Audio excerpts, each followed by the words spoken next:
3 Instagram blocks and 1 number change. It's a happy piece, guys. I promise. So I had this really shit date on a Monday, right? The Tinder one was even worse on a Tuesday. Now, I had learned a lot by Wednesday, so after Thursday and Friday and Saturday, I cried on Sunday. You're supposed to go, oh, not off, come on. I appreciate you. But to be honest, I would definitely do it all over again. Because you see, after my dating spree, I learned quite a few valuable things about men. Like, never ever flick them in the forehead unless you want to start a fight. They really don't like it. They have feelings too, so be kind. Do not use a humor-colored paintbrush thick enough to deliberately color outside of his ego lines. Do not test him. And if you're just venting, do not expect him to simply just sit there in silence and say nothing, because they tend to work on this like really mysterious thing called logic. Meaning they will try and problem solve every single topic, so do not ask him questions you don't want any real answers to. But if you do not get defensive when these responses do very little to pamper to you and your needs. Do not blame him. Do not challenge him or belittle him.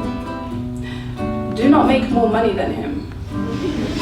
But if you do, again, do not challenge him or belittle him. Also, they tend to get quite upset when you constantly question where their loyalties lie. They will not allow you to accuse him of things you have never personally seen. So no matter how many times your best friend Jackie relayed it, he will never play it. So do not play with him. And do not mistake his PlayStation for merely just play. It's actually really quite serious. Very serious. Like, it's very serious. And when it gets serious, do not cheat on him. Because according to a guy named Terrence, cheating hurts men more. Those were his words, not mine. His Facebook is Terrence Howard, so if you want to find him, go it's not me. Because he said, in matters like this, where the script is flipped, he said a man is less likely to forgive than a woman is, so try not to let another guy hit it. But if you do, maybe only date Arsenal fans, because they can somehow handle heartbreak and still stay committed. You have a strong love for that team. Like, no matter what they do, you just go right back. And do not make jokes about his favorite football team, especially on a day that they have just lost. This is a very, very delicate line, only to be crossed by his closest friends. And do not be surprised to learn that his friends are not really your friends. And try not to force your friends to be his friends either.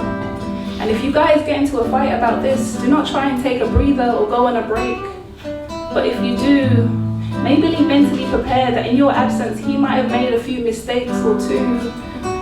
Do not burn his steak.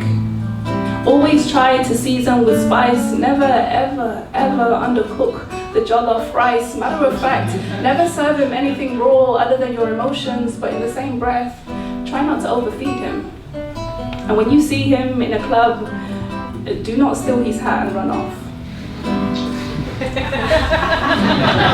I've done it so many times, but I do not like it. They will chase you, trust me. It's hard in heels. Do not steal his hat and run off. And when you're getting ready for that night out, try not to take too long and never ever ask him where his hairline has gone. But most importantly, and above all else, try not to assume that these rules will apply to anyone else, especially the next guy you meet, because all men are definitely unique.